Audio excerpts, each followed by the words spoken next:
Baik, kita lanjut ke melatih persatuan operasi N, di mana target yang ingin kita lakukan atau ingin kita dapatkan adalah sesuai dengan tabel ini ya. Nah, jadi kita buat dulu di sini untuk mempermudah ya, X1, X2, kemudian ada bias. Di sini ada fungsi aktivasi, ada output. Nah, jadi X1 itu akan dikalikan dengan bobot pertama, X2 dikalikan dengan bobot kedua, bias itu akan dikalikan dengan bobot namanya bias ya. Jadi untuk bobot ya, atau weight ini itu nilainya random ya. Jadi yang kita pilih misalnya untuk W1 0,3, W2 0,5, WB 0,7 kita misalkan. Nah, iterasi yang pertama yang kita lakukan, si pertama input yang pertama ini misalnya input 1, 2, 3, 4 ya. Input yang pertama berarti kan X1 sama dengan 0, X2 sama dengan 0, targetnya sama dengan 0. Nah, fungsi aktivasinya menjadi W1 dikalikan dengan X1 ditambah W2 dikalikan dengan X2 ditambah WB dikalikan dengan B. Nah, W1 nya di sini bernilai 0,3. 0,3 dikalikan X1. X1 yang pertama adalah 0 ditambah W2 0,5 dikalikan dengan X2 0 ditambah WB-nya 0,7 kita kalikan dengan bias. Bias tuh bernilai selalu 1. Nah, kemudian dapatkan di sini 0, 0, 0,7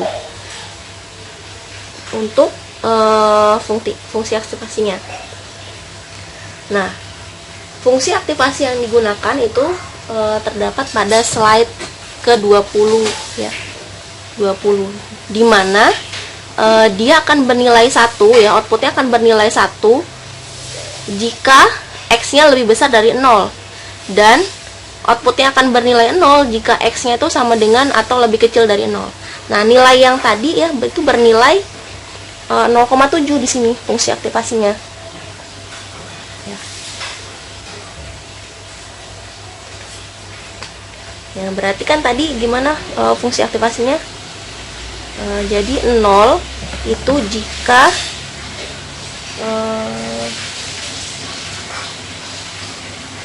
fungsinya ya, jika fungsinya itu lebih kecil dari 0,5.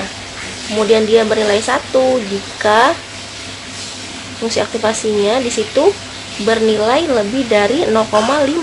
Kali 0,7 berarti kan lebih dari 1 ya, termasuk 1. Jadi output di sini Y itu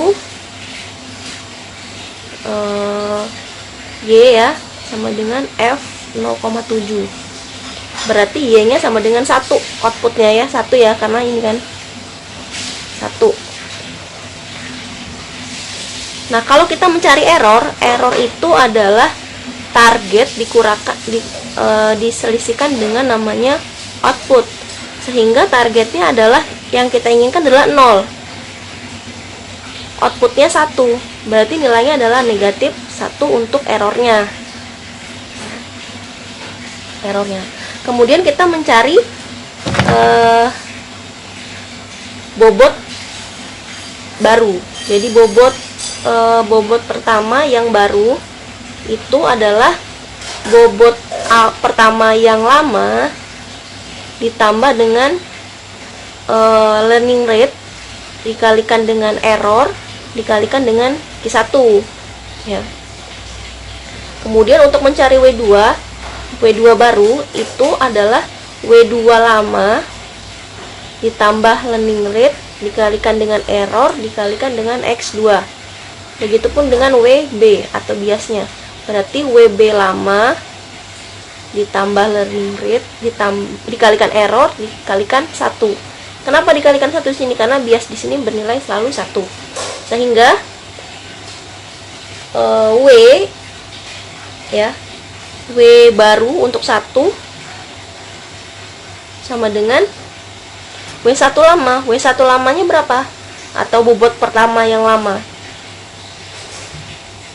0,3 ditambah learning rate-nya. Jadi learning rate itu bagus itu kalau dia makin kecil ya, semakin kecil.